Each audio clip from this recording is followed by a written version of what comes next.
together with Earle Sports Bets. Yeah, the twins, they be checking in, stacking up. Green is the scene that you're stepping in. Winning is a trend, and we stay making dollars. Nerd talk with the sports bet scholars. Yeah, R.I.P. to the bookies. R.I.P. to the bookies. R.I.P. to the bookies. R.I.P. to the bookies.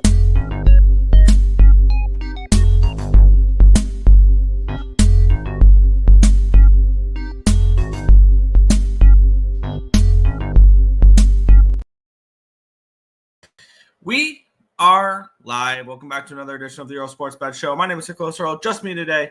Tim under the weather today, so it'll just be me running the show.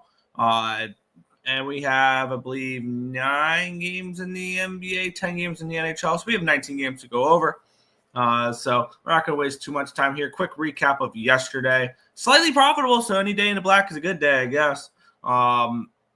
In college basketball, it was a perfect 2-0 sweep. Duke laying the 20.5 gets the job done. Feeling I'm going to move on them to win the Natty after the show is over. So that's something I'm kind of looking at as well. And then Montana State minus 5.5. They get the job done. They win by 15 against Idaho. And then for the NBA, it was a split. Washington plus 8.5. They lose by 16, but Sacramento gets the job done, win by 24. NHL went 1-2. Buffalo minus 105 was a loser. They came all the way back, forced overtime, just so losing overtime. So that was frustrating there. The Islanders had their first goal taken back and then just proceeded to fall apart the rest of the game. If that's not a message to Lou Lamoriello that they need to sell, I don't know what is. So Islanders in a perfect situation yesterday were unable to get the job done. Team that was able to get the job done. How about them Sharks? I ended up taking the +2 line on them, laying $1.21, playing it safe. They win the game outright in overtime and a shootout, my bad. I thought they were going to keep it close. I thought potentially it was going to be an overtime type of game. I did not have them winning in overtime, though. So, I mean, do I wish I took the 3-1 on them? Absolutely. Hindsight is 20/20. But am I going to lose sleep over not doing that? No. So overall up 0.85 units yesterday. Nothing crazy, but any day in the black is a good day as always. So there's that. We will head over to the chat and then we will get into today's games. Salutations. What is good, Isaacs? Let's have a great day. Let's do it. I've already moved on one NHL game so far. So we'll talk about that in a little bit. If you don't mind, let Tim know. I hope you feel better. Will do. And Nicholas Handy, what is good? Let's head into today's card. We're going to kick it on off with the Indiana Pacers hosting the Houston Rockets. The Pacers 3.5-point favorites in this game, total of 230.5. That caught me a little bit by surprise, seeing the Pacers favored in this game right off the rip. Wow. Actually, I didn't realize how decent of a season the Pacers are having. They're 5th in the Eastern Conference and they're 9 games over. I didn't realize Pacers were playing that well. And this has been a Pacers-dominated matchup. They've won 9 of the last 10 meetings. The only game the Houston won was the last one. Line opened up at a 4. It's down to a 3.5. So we do have a half-point line movement here towards Houston. Line opened up at a 229. It's now 231.5. So we'll move towards the over here as well. Let's take a look at the cash flow for this matchup here, where we have, 63% of the tickets, 69% of cash is on the Pacers. The line's moving towards Houston. Definitely piques my interest in the Rockets. 89% of tickets, 92% of the cash is on the over here as well. The line has at least moved towards the over for those who like the over. The Pacers coming in off of a 15-point win as an 11.5-point favorite against the Chicago Bulls. On the flip side, back-to-back losses now for the Houston Rockets against the Sacramento Kings and against the Oklahoma City Thunder. This is the second half of a back-to-back and a third game in 4 nights for the Rockets. And the Pacers had a day off and they're at home. Situationally, I mean, this spot probably plays out well for the Pacers. They definitely had the rest advantage. They're at home. They were at home their last game. They're off of a win, which was a little bit of a bounce back after losing to Miami. Houston is off of back-to-back losses, but they had to travel from Oklahoma City to Indiana. The market does like Houston here in this spot. We're seeing 63%, 69% cash on the Pacers. Line moving towards Houston. So the market's saying Houston's a live dog in this game. And I can kind of get behind that there. For me, it would be probably Houston or no bet. I think ultimately the third game in 4 nights, the second half of a back-to-back with the last two games being on tonight and last night being on the road, will ultimately keep me off the Houston Rockets. But that's the only side I can really look at in this game. Would be taking a shot with Houston at the plus points. They have been a strong team this year, 37-24, 32-27-2 ATS. So they have been a team that's done pretty well on the road as well, 17-13. Indiana, 18-9 at Gainbridge Fieldhouse there in Indiana. So they've been a decent home team as well. So I would lean towards taking the points with the Houston Rockets. But the third game in 4 nights, I think, is ultimately going to keep me off of this spot. But it is Rockets or no bet for me. Am I crazy if I bet Bulls money line at home? Let's take a look. Cavaliers. Ooh. Maybe I would take the points rather than money line, but I mean, if you want to go for a score, friends don't talk friends off of dogs. Morning, I took Georgia money line and Nevada money line. You mean New Mexico money line? All right, let's take a look. Let me get up my spreadsheet here for college basketball. See what we've got for today. There we go. You said Georgia. Yeah, we have value on. We have the wrong team favored in that game. We are on Georgia today. We have the wrong team favored in that spot, and then New Mexico is the other one. New Mexico. I think that line's correct. We have it 1.5. So no play in the New Mexico game, but we will be on the Bulldogs of Uga. Let's get into the next matchup here. The Orlando Magic. 7-point favorites, total 209.5. Let's take a look at the line history in this one. Opened up at a 6.5. It's now a 7.5. So we do have a move towards Orlando in this game. Line opened up at a 209. It's now 209.5. So we do have a move towards the over here as well. Let's take a look at the cash flow in this game. See if it makes sense that the line's moving towards the Magic. 59%, 50% of tickets, 59% of cash is on Orlando, making them kind of appealing in this matchup. 77% of tickets and 78% of cash is on the over in this one as well. Orlando has struggled a little bit as of late. The market kind of likes them, though. 3 straight losses, including a loss against this Toronto Raptors team in their last game at home. And this will be, they have one more game on this homestand. This is their sixth home game, part of a 7-game homestand. The last one will be on the 6th against Chicago.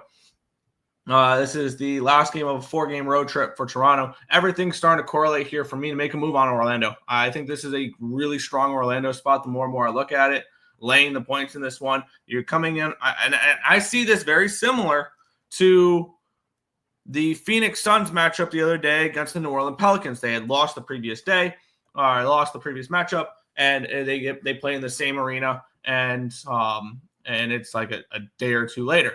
And I think we can make the same bets in that game and it's the same odds too to make those bets.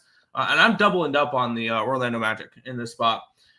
We have Orlando off of that loss against Toronto, so it's the rapid revenge spot, very similar to the Phoenix game the other day where I played the Phoenix Suns first half in full game. I'm going to do the same here in this one. Orlando Magic first half -4, -110.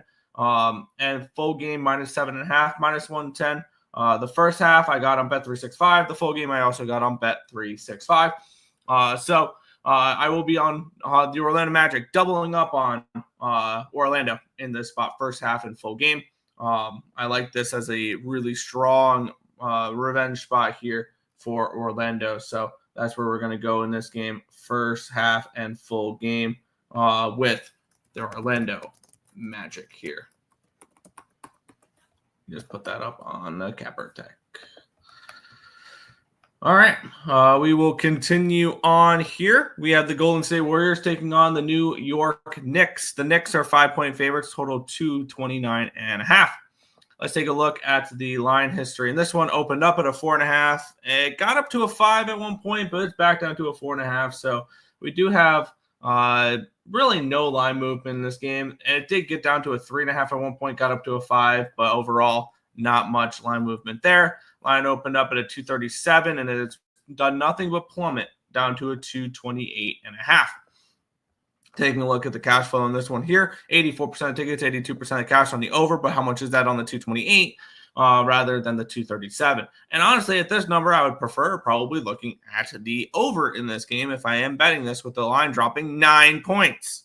On the flip side, we have 70% of tickets and 66% of the cash is on the Golden State Warriors, and the line's not moving.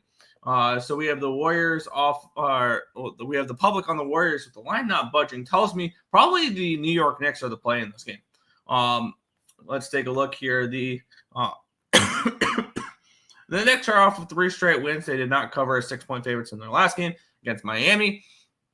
On the flip side, Golden State, they're coming in off of an 18-point win against Charlotte. They have one more road game. It is on the 6th against Brooklyn before they head on home to play Detroit and Portland. So this is the 4th game of a 5-game road trip for the Golden State Warriors. This will be actually the second half of a back-to-back, a 3rd game in 4 nights for them.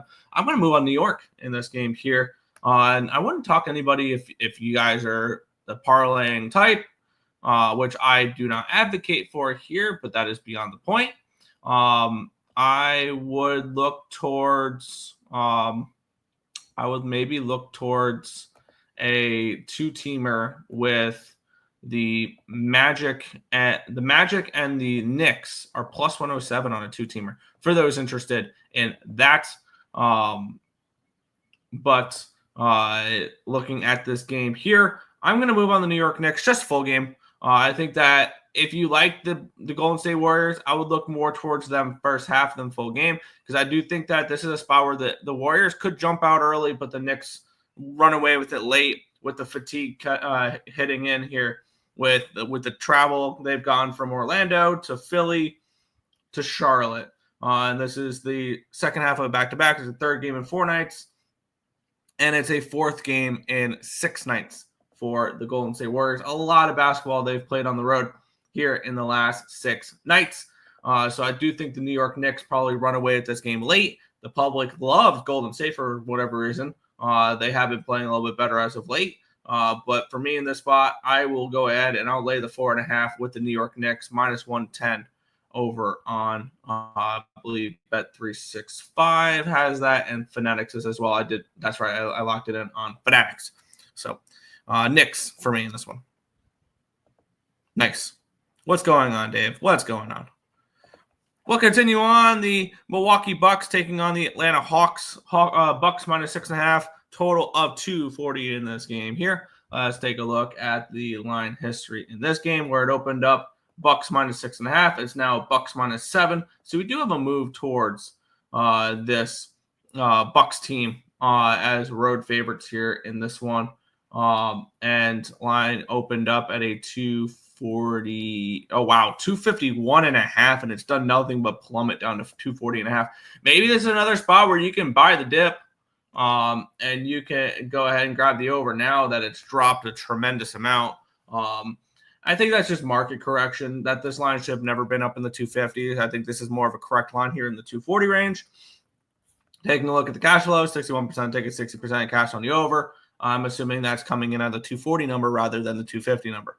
55% tickets, 63% cash on the Bucks. The line's moving towards the Bucks in this one. The Atlanta Hawks are coming in on a second half of a back-to-back. They did beat the Memphis Grizzlies last night as 8-point dogs outright. And now they get to head home. They went from Memphis back to Atlanta. Milwaukee is coming in off of a 15-point win in their last game, but that was back on March the 1st. They traveled from Dallas to Atlanta. Not a huge travel with a few days off. I think this is a nice rested Bucks team in this spot. And I hate being on a bunch of favorites, but this feels like another nice situational spot to back Milwaukee. We have the sharper money coming in on Milwaukee. The line's moving towards them. It feels like everything kind of correlates. It's the second half of a back-to-back for the Atlanta Hawks. Is it a 3rd game in 4 days? No, it's not. They did have a couple days off beforehand. They're coming off of a very satisfying win. I see this as a game that the Bucks are going to come in and take care of business. I can get minus 6.5, minus 115 over on Fanatics. I'm on yet another favorite. It's gross. But I'm going to be on the Milwaukee Bucks here, laying 6.5 on the road with Milwaukee to take care of business against Atlanta. Atlanta off a very satisfying win. I think this is a letdown spot for them potentially here against a Bucks team that has been playing a little bit better as of late, with back-to-back wins in 6 of their last 7. And their only loss was as a 3-point dog. They lost by 3 to Houston. So a Bucks team that is playing better as of late. I'll look to back them here. -6.5, -115 for me over on BetMGM. This Bucks line is moving. They're about to smash. Yes, they are. Boston today, Bruins. No, I'm anti-Bruins at the moment. But in order to fade the Bruins today, you have to back the Predators. And I end up not betting the Penguins the other day against the Bruins just because I never even looked at the card. But I'm glad I stayed off of that spot with the Penguins. I feel like this could be a spot to hop on the Preds, but we'll talk about it in a little bit. But we'll continue on with the association. We have the Cleveland Cavaliers taking on the Chicago Bulls. We have the Cavaliers 12.5-point favorites, total 244.5. Let's take a look at the matchup here where we have this line opening up at a 12. It's now a 12.5. So we do have a move towards these Cleveland Cavaliers. And taking a look at the line history, another game that has moved towards the under. It opened up at a 244, got all the way up to a 248.5 at one point, now back down to a 243. So a line movement towards the under, even though the initial line move was a massive one towards the over. 70% of tickets, 68% of cash is coming in on the over. 72% of tickets, 68% of the cash is coming in on the Cavaliers. The lines move slightly towards the Cavaliers in this game here. I have no interest in laying this many points on the road, but do I really want to fade this Cavaliers team right now? The answer is simple: no. They've won 10 in a row. They did not cover in their last game against Portland as 10.5-point favorites. They are 6-3-1 ATS in their last 10 games, though, so they are a team that is covering a decent amount as well. Chicago 2-8 in their last 10 games, 5-5 ATS, so they are covering as dogs. They actually last game they lost as 11.5-point dogs by 15, which snapped a 5-game covering streak for the Chicago Bulls. If I'm looking to bet this game, it is Chicago Bulls or no bet. I'm not laying 12.5 on the road with Cleveland. It is not a motivational spot for them to lay 12.5. The line has moved slightly towards the Cavaliers, but with the amount of money coming in on them, does not surprise me. Actually, I expected the line to move to the Cavaliers with the way the market's coming in on this game. So for me, it's Bulls or no bet. That's the only way I can look at this game. Chicago is 5-1 ATS in their last 6 games, so they have been covering as dogs, even though they've only won 2 of those games. And this is a tanking Bulls team kind of, but somehow still is in a play-in spot. But I believe they're getting chased down for that 10th seed for a chance to be bounced out of the playoffs in one game. Brooklyn is now 2.5 games behind them. Philly's 2.5 games behind them as well.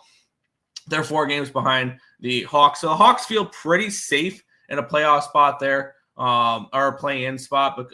And actually, they're a half game behind Orlando. So that's an interesting spot as well there. The difference between the top play-in spot and the 7, 8, and 9 seed is 1.5 games between Miami, Orlando, and Atlanta. So that's kind of interesting there. Those 3 fighting it out for a play-in spot, to play 1 game in the play-in, have home court advantage in the play-in, whatever.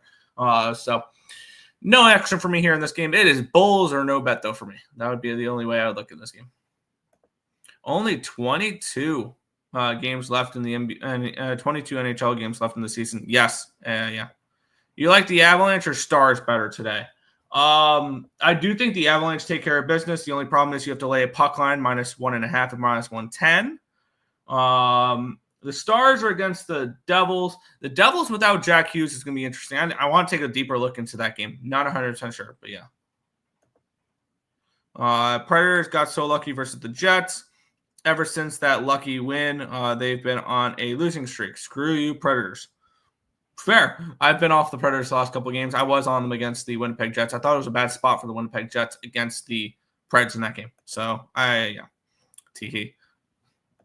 I'm assuming IceX has probably – I'm going to guess IceX is on the Preds. I didn't even look at your plays yet.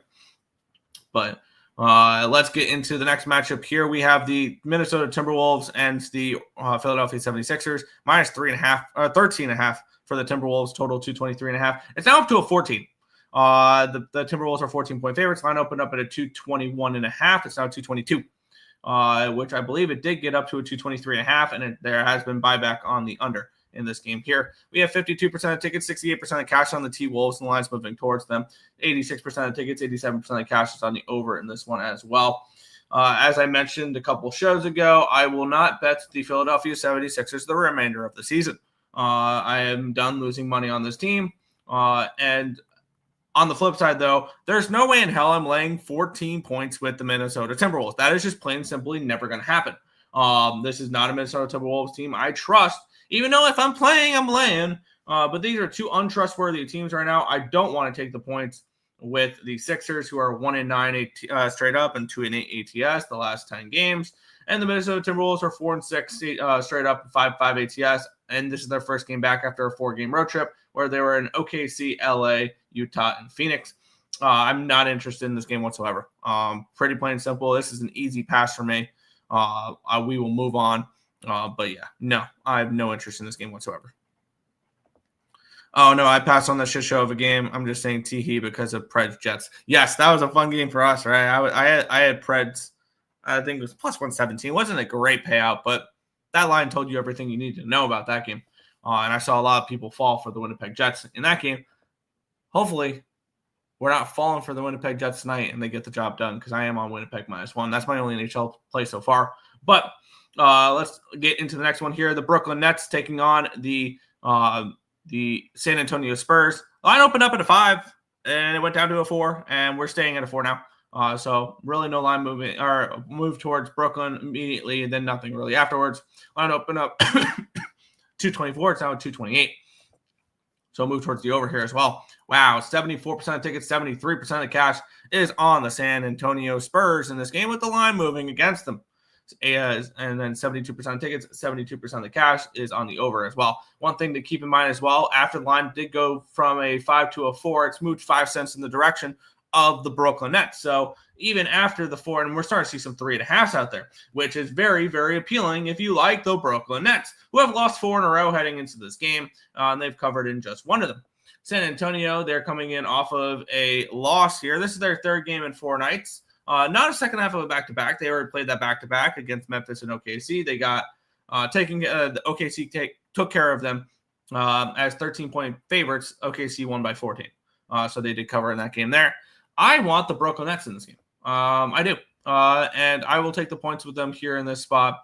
The market is screaming Nets in this game, especially seeing some 3.5 start to pop up. Luckily, I can still grab a 4 -110 over on Bet365, but I would grab those before they're gone because I'm starting to see some 3.5s pop up, and it would not shock me to see this be more like 3.5 -115 for the Nets, or maybe even down to a 3 by tip-off tonight. So I will continue on my card here with the Brooklyn Nets at plus 3.5, or plus 4 in this game, plus 4 -110 against the San Antonio Spurs. So yeah, I'm getting a 4 here with the Brooklyn Nets. I'm going to take that.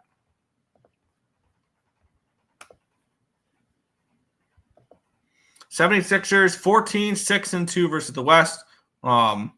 Wolves shoot a lot of threes. Over is the play. Yeah. God damn it. Yeah. T-Wolves raced to 10 points in the first quarter, -155. Good luck. Never mind. I swear to gosh, if the Jets start Comrie. Here's the thing is, I think that we could see Sark for the Islanders. I would be I wouldn't be shocked if they didn't start Sorokin tonight, the Islanders. The only NBA teams I'm fading right now are the Sixers and now the Spurs. Yeah, I can understand that. You lose your big man. But we'll continue on. 2 games remaining in the NBA, where we have the Los Angeles Clippers taking on the Phoenix Suns. We have the Clippers 2.5-point favorites in this game, total 225.5. Line opened up at a 2. It's now a 2.5. Line opened up 224. It's down to a 220, or it's up to a 225. So we do have a move towards the over here as well. Quick look at the money line for the Clips. It opened up at a 130. It's now 140. Okay, so we do have a move towards them on the money line there as well. taking a look at the cash flow in this game, 65% of tickets, 56% of the cash on the Clippers spread, 60 and 57 on the money line. So not really sharp money coming in on the Clippers here in this spot. And then we have 84% of tickets, 86% of the cash is on the over in this one here.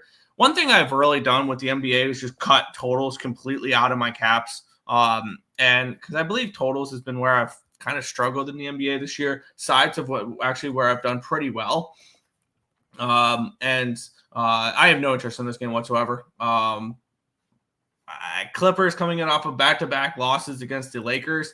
This is their last game of a really long road trip, though. It started before the All-Star break in Utah. After the All-Star break, they were in Milwaukee, Indiana, Detroit, Chicago, LA. So they've been back at home, really, playing LA the last two games. But this is the last game on the road trip. Now they head to Phoenix. And then they get probably a nice homestand, starting with Detroit, New York, and Sacramento. I have no interest in this game here. I guess it's Suns or nothing for me in this game, but I really don't trust the Suns. And the line's not moving. I mean, the line's whatever compared to what the money is coming in. I guess it should move towards the Clippers. Maybe if you can get give me a full bucket with the Suns, I'll be interested in Phoenix in this game, but not a game I'm going to get involved with. It's a systematic play, losing big man theory. That's fair. It's very similar in the NHL when you're missing a couple defensemen. I like to fade you as well.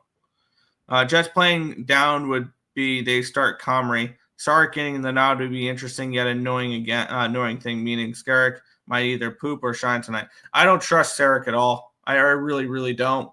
But we'll get into that in a little bit. Last game on the NBA card, though, was we have the Los Angeles Lakers taking on the New Orleans Pelicanos in this one here. 8.5-point favorites are the Lakers, total 229.5. Line opened up in an 8, now an 8.5. Line opened up 233.5, down to a 229.5. So we do have a move towards the under in this game here. We have a slight move towards the Lakers. 78% of tickets, 72% of cash on the Lakers. Makes sense that the line is moving towards them. 78% of tickets, 76% of the cash is on the over here as well. Another game I really don't have too much of an interest in. I don't really want the Pelicans. This is their fourth game on the last game of a 4-game road trip for them. They were in Phoenix for 2 games, Utah, and now they're in LA. They'll head home to play Houston before they hit the road to play Houston and then come back home to play Memphis. So a lot of traveling for this New Orleans Pelicans team. Meanwhile, the Lakers have been chilling at home. This is their 5th game of a 6-game homestand. They get the Knicks on the 6th to close it out. They are 4-0 on this homestand against Dallas, Minnesota, LA, and LA. So they've taken care of business. They've covered in all but the Dallas game, which they didn't cover by a hook in that game. They were 8.5-point favorites. They win by 8. So this has been a Lakers team that's been winning. They've been covering. They've been playing good as of late. I'm not in the business of trying to fade this Lakers team right now. But on the flip side, I'm not interested in but I'm not interested in laying all the points with the Lakers in the spot here. So it'll be a pretty simple pass for me. Looking at this card here, looks like I'll have four sides, 5 plays to double up on the Magic, the Knicks, the Bucks, and the Nets. So that's what my NBA card looks like there. Well, if you and Islanders die hard and saying that, I should believe you, not trying to do your voodoo. No, honestly, I'm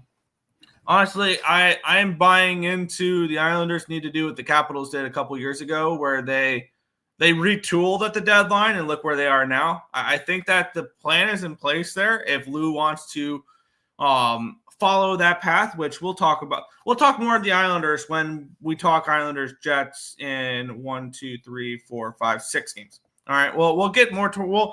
I'll spend a couple minutes on Islander talk. All right.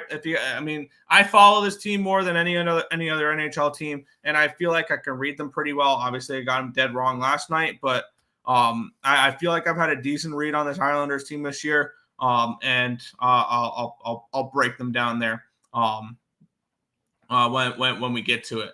But we'll move on. First game of the card, the Calgary Flames are taking on the Philadelphia Flyers in this matchup. The Flyers minus 140 favorites in this game with a total of 5.5. This is an interesting matchup. We have a Calgary team that is competing for a playoff spot right now. They're coming in on their 3rd straight loss, though, and they get one more game on the road before they head back to Calgary. This has been a team that struggled away from the Saddle Dome, 11, 13, and 5, so 11 18 on the puck line or on the money line on the road this year, including the last 3 games where they've scored a whopping 1 total goal. They lost 2-1 in overtime to the Hurricanes as plus 254 underdogs. And then they got shut out back-to-back games against the Lightning and the Panthers, losing both those games by a score of 3-0. On the flip side, the Philadelphia Flyers are coming and playing well. They're coming in off of a nice shootout win against the Winnipeg Jets. They've received points in 4 of their last 5 games, and actually in 5 straight games, where their only loss was that 5-4 overtime loss against the Penguins, the only game I have bet the Penguins money line so far this season. Looking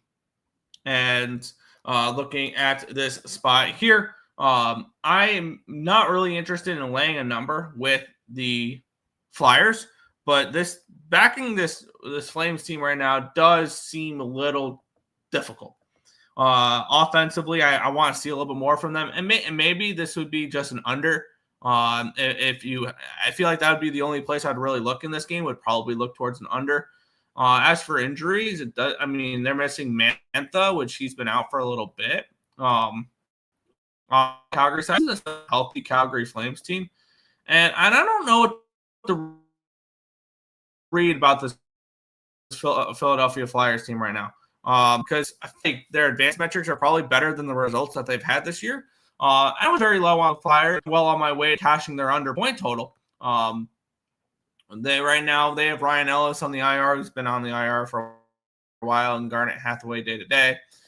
2 healthiest teams. I guess it's dog or pass for me. I would only look at the Flames in this game. I think the Flames have a little bit more to play for, and they're on 3 straight losses where they've not played really well. And you would think, and obviously they did win their first game on the road trip. You'd think they don't want to go 1-4 to start the road trip heading into Dallas. That's going to be a tough game against Dallas. It's probably Dallas -1 or puck line on that game. Looking at this game here, I can only look towards the Flames in this spot at a plus price tag. I don't want to lay this type of number on Philly. And I think that's pretty plain simple there for me. No action here in this one for me. Breaking news, Kyrie Irving has suffered a season-ending injury towards ACL in his left knee. Ouch. Heard. Flames money line / Flames and reg. So yeah, we look that way. Flames money line, Flames team total over. That's not a bad look. The only problem is they've scored 1 goal in the last 3 games, but maybe this could be the offensive breakout they're looking for.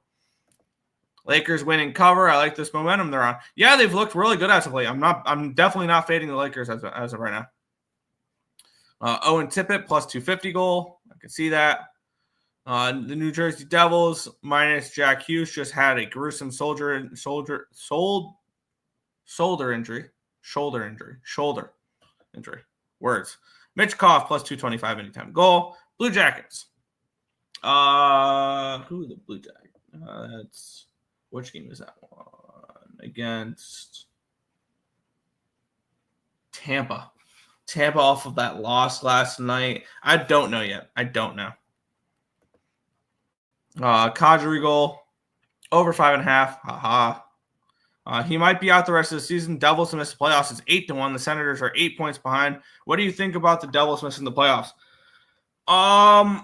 Here's the alternative angle, and I want to take a look, and I think we can. I think that's a good transition for the next game. No, the Devils are further down. But I want to see New Jersey Devils cap space 2024-25. Because if they put him on long-term IR, that can make the Devils a little bit more dangerous of a team. I wouldn't advocate for this. Now they just brought back up Jacob Markstrom, but you put who do you call it? Jack Hughes on the IR, and where is Hughes? And you get $8 million to work with at the trade deadline. You put him on the long-term IR, that opens up $8 million. You can make a few moves to improve this team with $8 million. So I'm not going to say fade the Devils. And if they believe they're buyers, they will have a lot more to work with after the trade deadline. And right now, their cap space is about $500,000.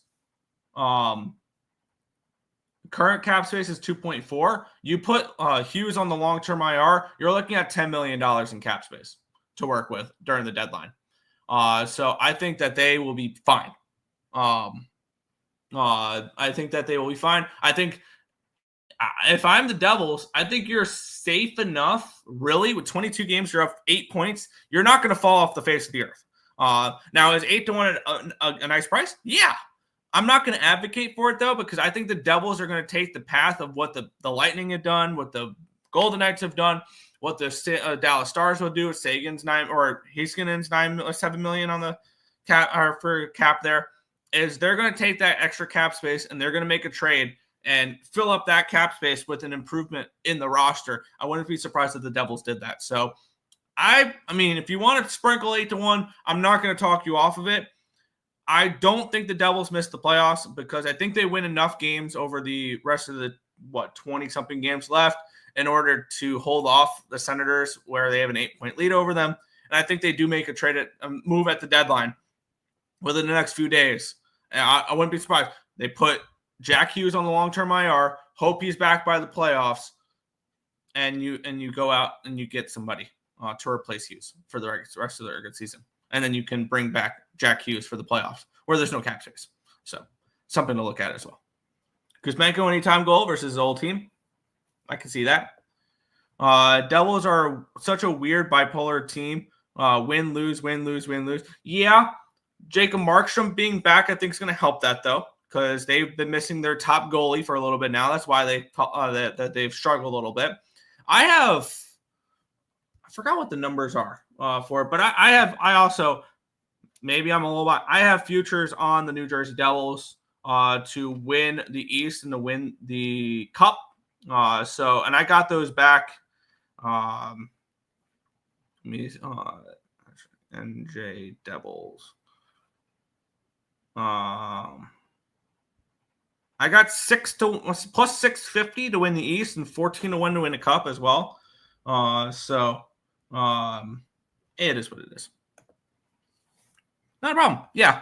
I do believe in the Devils to make a move at the deadline. Let's get to the next game here. The Boston Bruins taking on the Nashville Predators. The Bruins minus 125 favorites, total of 5.5 in this game.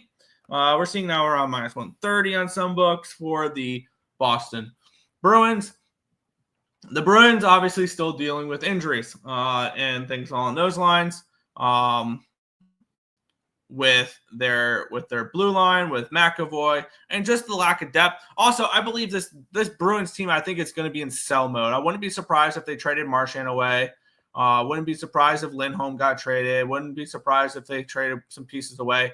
Their top pairing of Zadorov and Carlo leave a lot to be desired. They have McAvoy out. They have Frederick out.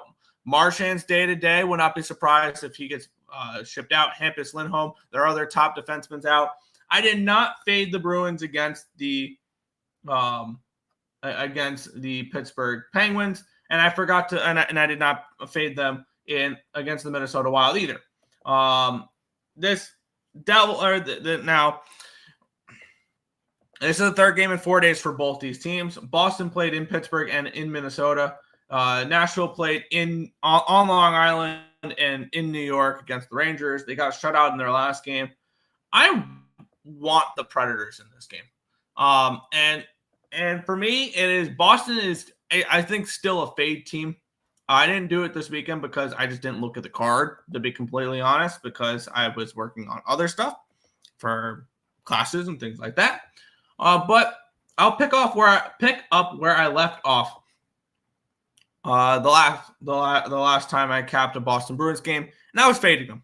Plus 110 over on Bet365. I'll get my NHL card started with Nashville in this spot. I want to fade on the Boston Bruins, and I believe they do trade some pieces away as well, which will make them even better fade material as I believe Boston looks to go through a rebuild. And now is that they go through a hardcore rebuild where maybe you consider trading David Pastrnak. That could be an option. Now the Devils probably would be interested in a Pastrnak. That'd be a nice little replacement for Jack Hughes. But I think the Boston Bruins are fade going forward, especially missing Lindholm and McAvoy. You miss your top two defensemen. I'm looking to fade you. Now, we see teams step up without their top two defensemen. The Islanders, during their 7-game winning streak a little while ago, did that. The Rangers did last night, missing Fox and trading away Lindgren and things along those lines. But I don't think that's going to continue. And I think the Bruins are bet against until further notice.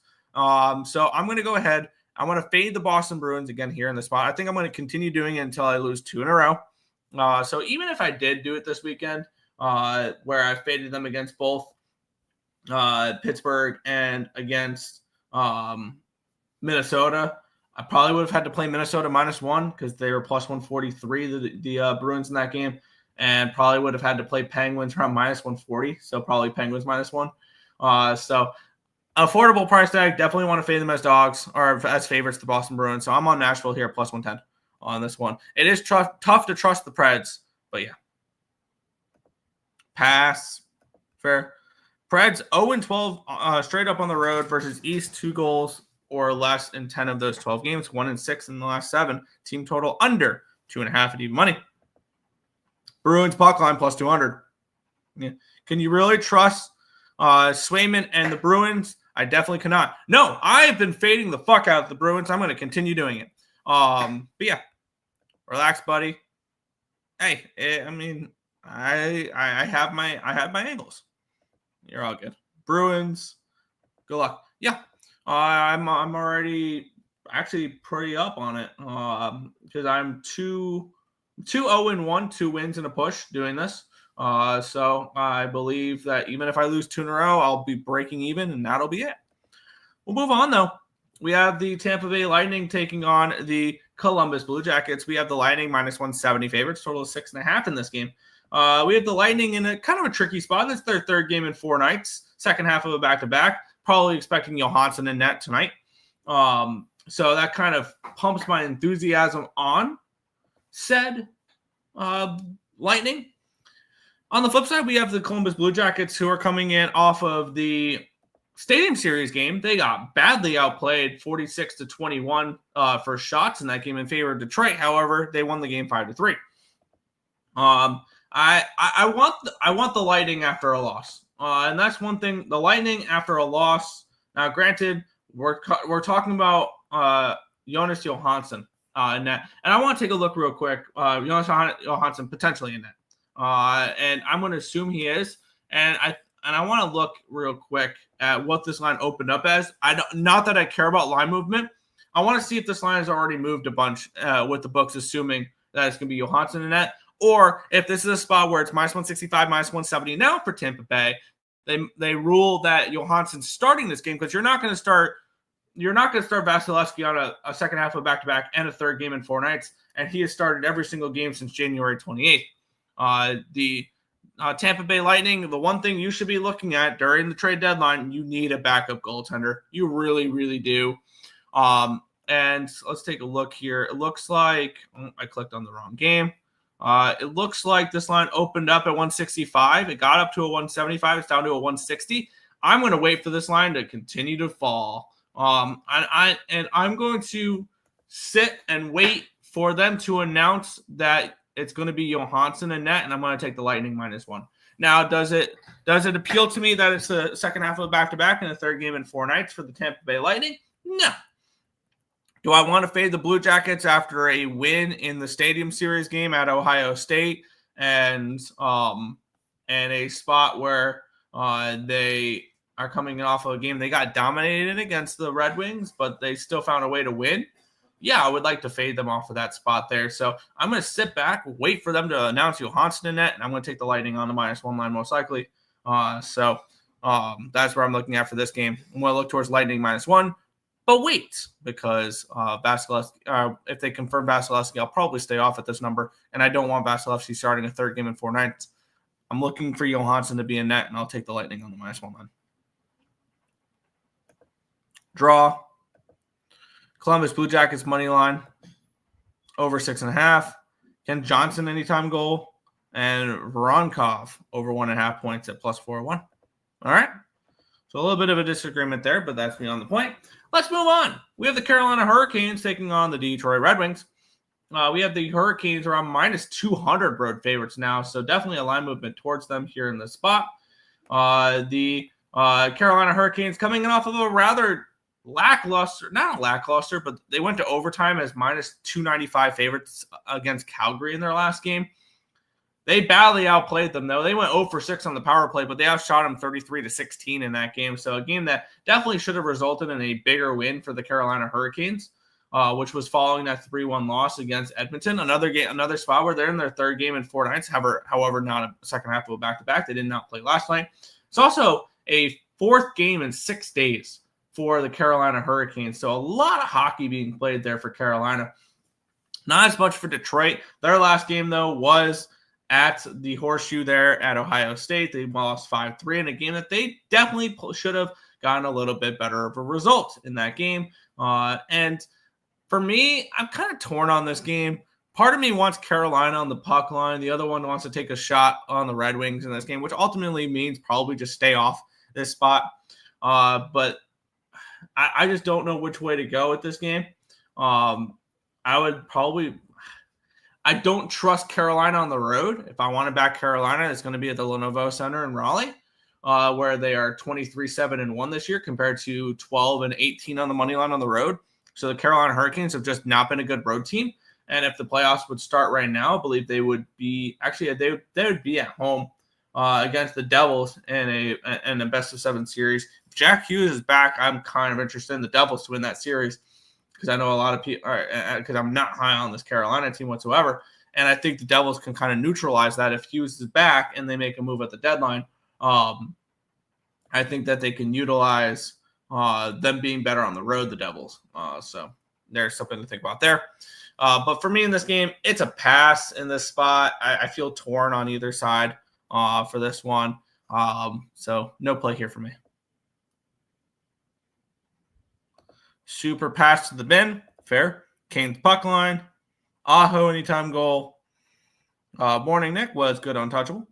DeBrincat anytime goal plus 160. Yep. Disappointed that the only dog I took on the money line, New York Islanders, got their butt kicked. Yeah, it was frustrating. I was on them as well. It was one of my favorite spots on the card. Unders for both Florida, Chicago, and Toronto were fine, as well as overs in Washington, Montreal. There you go. And you're looking at the under in that game as well. I could see an under potentially in this game. But we'll move on. This is a tricky one here. We have the San Jose Sharks taking on the Buffalo Sabres. The Sabres are minus 220 favorites in this game with a total of 6.5. How the hell are Buffalo laying this type of number? They've lost 3 games in a row. Granted, this is a team they could beat up on. But we said there were winnable games against Montreal. They lost both of them. The Sharks are coming in off of a win in their last game. This is the 6th road game of 7 for them. Their last one will be in Colorado to close it out before they head home to play the Islanders. On the flip side, Buffalo, they're coming in on 3 straight losses. They will hit the road. They will hit the road after this. They'll head to Florida to take on Tampa Bay and the Panthers on the 6th and the 8th. So tough, a little bit of a tough road. This is if you're the Sabres, I mean, I'm not going to say must win because the Sabres are eliminated basically. Not mathematically yet, but come on. And looking at this spot here, I mean, damn, I want San Jose a little bit at this dog price. And the funny thing is, I was like, I want to fade San Jose after watching them go to a shootout against Toronto last night, but they probably got the best matchup possible for a back-to-back. Is they didn't have to travel that much from Toronto to Buffalo. And Buffalo played an overtime game themselves. They came all the way back from down 3-0 to tie up the game 3-3, go to overtime just to lose in overtime. So 2 teams off of overtime games last night. The Sharks in off of a win, the Sabres off of a loss. I think this line's way too wide. This is San Jose or no bet. But do I want to trust San Jose to win 2 in a row? Because I would love to know when the last time San Jose has won 2 games in a row. And that would be all the way back on January 2nd and 4th against the Lightning and the Devils. That was with Yaroslav Askarov in net. And that was, okay, they won 3 in a row earlier in the season. They've had 2 3-game winning streaks. That was on October 28th, 29th, and 31st against Utah, LA, and Chicago. And then they followed that up with another 3-game winning streak later in November against Seattle, Washington. And then they had the 2-game winning streak against Tampa Bay, New Jersey. So it looks like when they do win games, they string together a couple winnable games. This is Sharks or no bet for me. This is a pretty nice line, though. Plus 190 to fade Buffalo is definitely very, very appealing. And I'm very, very close to pulling the trigger on it. But yeah, in this one. But yeah, for me, it'd be Sharks or no bet. Columbus Blue Jackets money line, first period and over. Fair. Sabres winning in reg would be so typical. Pass. Yeah, this feels like one of those where the Sabres win a close game. But yeah. I'm alive, but my voice is gone. Fair. Your voice was annoying anyway. Over 6.5. If the Sharks didn't beat the Shark Killer Stolars, I'd say the Sharks money line, so Buffalo puck line or team total over. Fair. Tim feel better. Alex Tuck plus 160 goal. Sabres puck line. Yeah, probably. Tage Thompson anytime goal. Sabres team total over is 3.5 minus 135. Damn, that's expensive. Will Smith anytime goal. The Fresh Prince of San Jose. Macklin celebrating 2+ assists at 7-1. And Ice X laughing at something there. All right, we ready for some Islander talk? Let's get into it. We have the New York Islanders. They're back at home to face the Winnipeg Jets. I'm seeing the Jets at, wow, minus 190 now. This has got to be they've got to have confirmed Skarek by now, right? There's no way this line is as high as it is if they haven't already. Because when I backed the Winnipeg Jets, actually I believe it was 180. So maybe the line is the way, just moving up a little bit just from people betting the Winnipeg Jets. Yeah. Okay, it's the same. It's basically the same number I got earlier. I'm on the Winnipeg Jets -1 at minus 114 against the New York Islanders here. Let's get into it. This is a bad spot for the New York Islanders. They're coming in off of on a second half of back-to-back, a third game in 4 nights. And if you're Patrick Waugh, there's no reason to put Ilya Sorokin between the pipes tonight. He has played 1, 2, 3, 4, 5, 6, 7, 8 straight games since in a row, and 9, 10, 11, 12, 13, 14 of the last 15 games from the Islanders. You're killing him. You're absolutely killing Sorokin because you can't trust Sorokin net. Well, guess what? The season's over, Islanders. It is. And we saw it last night. The season was basically on the line. You had an opportunity to gain points on the Rangers in a revenge spot. The Rangers were on the second half of back-to-back. They were in a third game in 4 nights. They were missing 2 of their top defensemen. And you go in and lay an egg like that. If that's not the Islanders team sending a message to Lou Lamoriello saying they need to sell at this deadline, I don't know what is. And if you're the New York Islanders and the deadline's on the 7th, the Islanders' next game is on the 8th in San Jose. So they have a couple days off after this. If you're an Islander fan, you're going to the game tonight, enjoy Brock Nelson's last game on the island. Enjoy Kyle Palmieri's last game on the island. Potentially Anders Lee, John Gabriel Pageau, Noah Dobson, Tony DeAngelo, Scott Perunovich. There's plenty of players you can sell off at this deadline. It is a seller's market. And if the Islanders want to be a better team next year and the next few years, and you want to look at what Washington's doing after they had a retool last year, I would look towards that. And if Lou Lamoriello was smart, if this team was smart, Brock Nelson wouldn't play tonight. Palmieri wouldn't play tonight because they would be looking to trade him. Pageau would be scratched tonight. But if you're the Islanders, you got to go through a retool. And this should be the last time we see those guys wearing an Islander sweater at UBS Arena. It's tonight. I do not expect Ilya Sorokin to go. I expect it to be Jakub Sarek. And if it is Sarek, we're going to see the Winnipeg Jets jump to around -210, -220. I would bet it now. We've already seen a decent line movement already. I got -114 on BetMGM. This is the last game before the Islanders should sell at the deadline. And a 5-2 type of win for the Winnipeg Jets would hopefully be the exclamation point to Lou Lamoriello that this team needs to go through a rebuild. It's a terrible spot for them. Third game in 4 nights, second half of a back-to-back. Can't start Sorokin. It's got to be Sarek. And if it's Sarek, why not tackle a little bit more Winnipeg Jets on there? I would look for a team total over as well. And I want to take a look what that is real quick. That is 3.5 at +1. And I can get +110 over on Bovada. I'm going to double down on Winnipeg tonight. I think Winnipeg takes care of business. So I'm going to add the team total over on top of the Winnipeg Jets -1. I think this is a 5-2 type of Jets win. And this sends the Islanders into their retool. Because if you don't sell at the deadline and you continue to be delusional and think you can make the playoffs this year, it's pretty simple. You'll be looking like the Chicago Blackhawks or the San Jose Sharks the last few years. You'll be dead last in the NHL. Nobody's going to want to go to your games, and it's going to be a long rebuild and hoping prospects pan out. And you don't want to do that if you're the New York Islanders when you have the core of Horvat, Barzal, Sorokin for the next 6 to 7 years. So for me, I'm doubling up on the Winnipeg Jets. Winnipeg Jets -1 at -114. Winnipeg Jets team total over 3.5 at +110. Jets puck line. Helly's status change likely. I believe he will as well. Jets puck line +105. Shout out to Jonathan Davis. Yep. Jets in regulation. No way that they actually sell. Maybe. Buy Horvat? No. Horvat? No. And Siplikov? No. I'm going to say those two stay. If you see trades, by the way, for the Islanders, it's not going to be Siplikov. It's not going to be Horvat. I think Siplikov is in the future going forward. I think Horvat definitely is because you look at his contract. He's signed there for long term.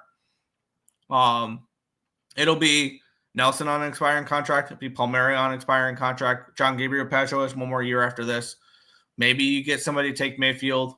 Anders Lee is expiring next year. It's more of guys on expiring contracts for the retool. It's not Bo Horvat. I promise you, Bo Horvat's going nowhere. He's going nowhere. Bo Horvat. I promise you. He's not going anywhere. He's somebody you build around with Horvat, with Sorokin, and Siplikov. Igor Shinigov was injured. Yeah, he was for a little bit. I don't know if he's back or not. He's back in the lineup tonight. Yep. So, yeah. Double up spot here for me, fading the New York Islanders in this one. We'll move on. New Jersey Devils taking on the Dallas Stars. We have the Stars -175 favorites with a total of 5.5. Let's take a look at the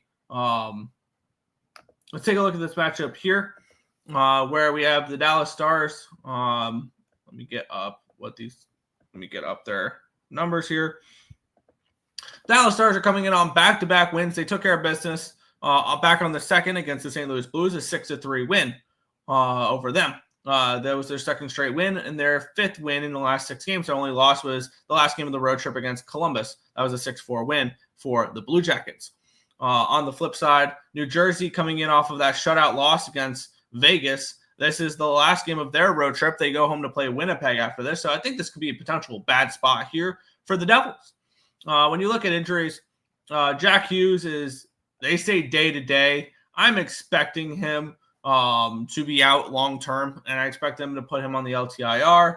He was injured in the 3rd period of that Vegas game. So this is their first game without Jack Hughes.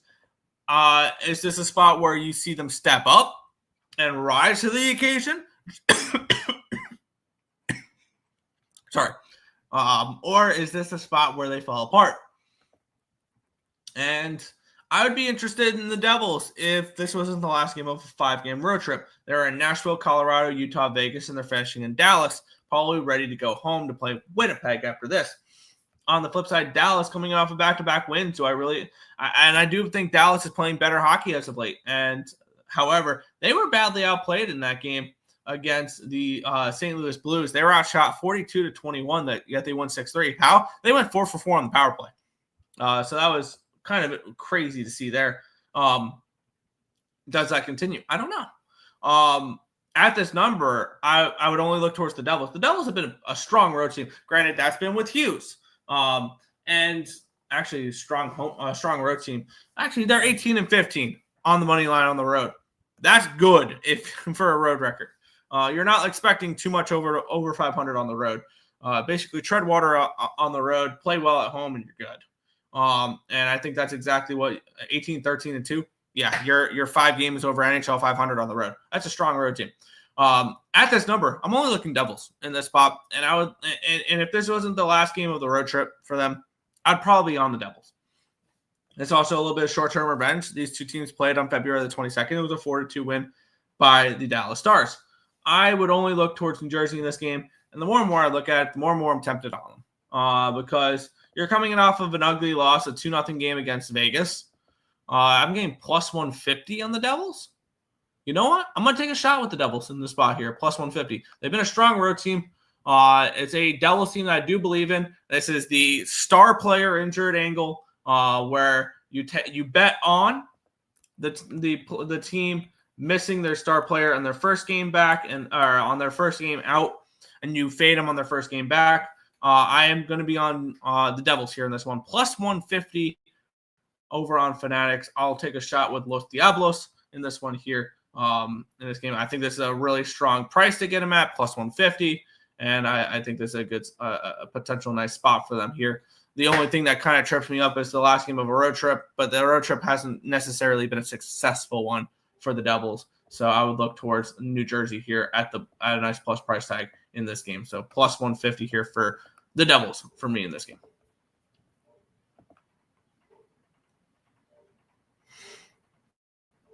Let's see. Ironic timing, breaking fake news. There you go. Devils money line, Devils and reg. Love it. Love it. Stars puck line, plus 150. Stars team total over. Matt Duchene, anytime goal. Wyatt Johnson, anytime goal. All right. If you follow this Devils win-lose trend, they're supposed to win this one. But if they lose, they'll be considered a bad bipolar team, I guess. Fair. Go Demons? Yes, go Demons. Let's get it today. Good luck, y'all. What is good? Stop, Gio. 3 games remaining on the card. We have the Edmonton Oilers as humongous monster favorites, minus 325 against the Anaheim Ducks in this game. We have total of 6.5 in this game. Crazy to see this number on the Anaheim Ducks, who have not been a particularly bad team. They're coming in off of a bad loss, though. They're at home against the Chicago Blackhawks as plus 155 favorites. Minus 155 favorites, my bad. And they lose 6-3. So they're coming in off of a bad loss. They've had a few days to sit on that. On the flip side, the Edmonton Oilers coming back after their long after a road trip here, where they're basically since the Four Nations break, they have not had a home game since February the 7th. So almost a month since the Edmonton Oilers had played at Rogers Place in Edmonton, Alberta. They lost their first 4 games of the road trip in Philadelphia, Washington, Tampa Bay, and Florida before getting a win against the Carolina Hurricanes to close out that homestand. On the flip side, Anaheim, they will hit the road after that loss against Chicago. I don't trust Edmonton as this big of a favorite. And now you can look at Anaheim in this game, plus 300 dog in this spot. Maybe it's a first period money line for Anaheim. And for me, I think Anaheim is well worth a look in this game. I don't trust the what have the Oilers done lately to prove they should be laying minus 325? This Ducks team has been a little bit scrappy as of late.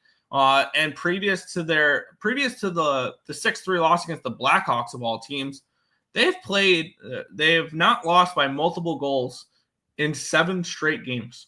Previous to that, the only losses they had was a 3-2 loss against Buffalo and an overtime loss against Detroit.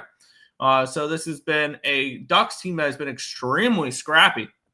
And maybe I go back to what I played on yesterday, on the Sharks yesterday, and go +2 because I'm asking them just to keep it close. Could the Oilers potentially pull away and win by 2 and I push? Yeah, that's kind of what I'm implementing there. And it's just because I don't like +1.5 puck lines. But I think the 2.5 is going to be too expensive. So I'm going to look to take a shot here potentially with the Ducks on a 2.5 line. Oh wow, Thanks for nothing, Fanatics. It goes immediately from 1.5 to 2.5. Fanatics does not want you to bet the plus 2.5. That's a little interesting there. Let me head over to BetMGM to see what the number is for that. I want the Ducks plus 2. Oh wow, Brad Marchand is week to week with an upper body injury, so he's out. That's an interesting injury there. I want to just take a look here. I don't want to shop around for the whole for a while. So spread, let's see. Okay, it's minus 170 for the plus 2.5. So let's take a look here. 170 and 115 for the puck line, plus minus 126. I'm going to do that. Ducks plus 2 at minus 126. I'm going to take a shot at that. If you guys want to go for a bomb, I won't talk you off of Anaheim money line or anything like that. But I'm going to play it a little safe here. Plus 2, minus 126 with the Anaheim Ducks. Over on BetMGM. Over 6.5, I could see that. Over 5.5, fair. Jets, Canes, parlay. I'm torn on Hurricanes. I am. If you're looking to parlay somebody with the Jets, Colorado. I think Colorado is a better option than the Hurricanes, personally. Sharks, Sabres over 6.5. Fair. We'll move on. Those Colorado Avalanche taking on the Pittsburgh Penguins. We have the Avalanche minus 255 favorites, total of 6.5 in this game. I have no faith in the Pittsburgh Penguins. That's needless to say. I did back them the last time they did that. I looked at a card. I backed them on the money line against Philly. Since then, they've played twice. They lost to Boston. They lost to Toronto. This is the third game in 4 nights, and they hit the road to go to altitude on that third game in 4 nights. So a bad spot. Also, it's the 4th game in 6 nights for them. So a lot of hockey being played by a veteran Pittsburgh Penguins team. On the flip side, we have a well-rested Colorado Avalanche team that's just been chilling at home waiting for them. They're coming off of a 5-2 win against the Minnesota Wild in their last game. And this is a Colorado Avalanche team that this feels like a smash and grab spot for Colorado. We have a exhausted Penguins team that does not play well on the road, 10-21 on the road this year. And this feels like a potential double-up spot on the Colorado Avalanche, first period and full game, puck lines. And I don't puck line very often, but I feel like this is one where the Avalanche will run away with this game. And I'm getting a full game puck line at minus 110. I'm getting a first period puck line plus 120. I want to fade the Penguins in this spot. It's a bad spot for them, and they're off of an overtime game. They had yesterday off, but that was a travel day really for them. So not a fun spot there if you're the Pittsburgh Penguins, a veteran-laden team playing a third game in 4 nights. So this is difficult for me, or not difficult, but difficult spot for the Pittsburgh Penguins. I don't like laying these big numbers often, but this feels like smash and grab with the Colorado Avalanche. I'm taking the first period puck line at plus 120, full game puck line minus 110 in this one here before these lines continue to climb even more, which I believe they should. And if you're looking for a team to throw into a 2-teamer, I think Colorado is a great dance partner for other favorites that you like. If you are a parlay bettor, which I am not, but if you are a parlay bettor, I would recommend Colorado money line as a parlay piece. So that would be kind of my my thought process on that game. I think this is probably a 5-1 type of win for Colorado. So first period puck line, full game puck line for me, doubling up on Colorado. Over 6.5. Plus 167 for Avs money line and the over 6.5 same game parlay. There you go. Shane Goss is plus 700 versus the whole team. Nice. Final game on the day, the Seattle Kraken taking on the Minnesota Wild. The Kraken minus 115 favorites with a total of 5.5 in this game. Let's take a look at the matchup here in this spot, where we have Seattle coming in off of a win against the Vancouver Canucks. They won 6-3 in a game that I believe I did not bet because I did not cap that card, and that would have been a game I would have been all over. Seattle, probably Seattle -1, following the 7-2 loss against the Blues. The Wild snapped a 3-game losing streak against Detroit, Utah, and Colorado with a 1-0 win against the Boston Bruins in their last game. They had a day off, and they travel from Minnesota to Seattle in this matchup here, in a matchup where they've won 6 of the last 10 games. Seattle's won the last 2, though. And looking at this matchup for me, it's tricky. I don't really want the Kraken as a favorite. That's kind of for sure. But is this a Minnesota Wild team I particularly trust right now? They've lost 3 of the last 4 games, and they've kind of struggled, and they really had to struggle to beat a Bruins team I'm not very high on right now. So it's tough to get behind this Minnesota Wild team at the moment. I am higher on them than most, and unfortunately, I do have futures on them, which those are dead. I took them in Colorado to win the division, expecting Winnipeg to fall off, and they've done anything but Winnipeg. So for me, no play to end the card. So looks like it's going to be 1, 2, 3, 4, 5, 6, 7 plays in the NHL for me today. Nashville, Jets -1 and the team total over the Devils, the Ducks +2, and the double up on the Colorado Avalanche. So that is it for the NHL card. We'll head back to the chat. We'll head on out. Wild over 5.5 -105. Fair? Barf. Exactly. But that is everything for today's card. If you guys have not already, be sure to hit that thumbs up button. Subscribe to the Earle Sports Bets channel. If you guys are watching on other platforms like Picks and Parleys, Winners and Whiners, Twitter page, or YouTube, be sure to head over to the YouTube channel of Earle Sports Bets to hit that subscribe button. We appreciate everybody who does. But that's going to just about do it for this one. We'll catch you guys same time, same place tomorrow for another edition of the Earle Sports Bet Show. Good luck, everyone.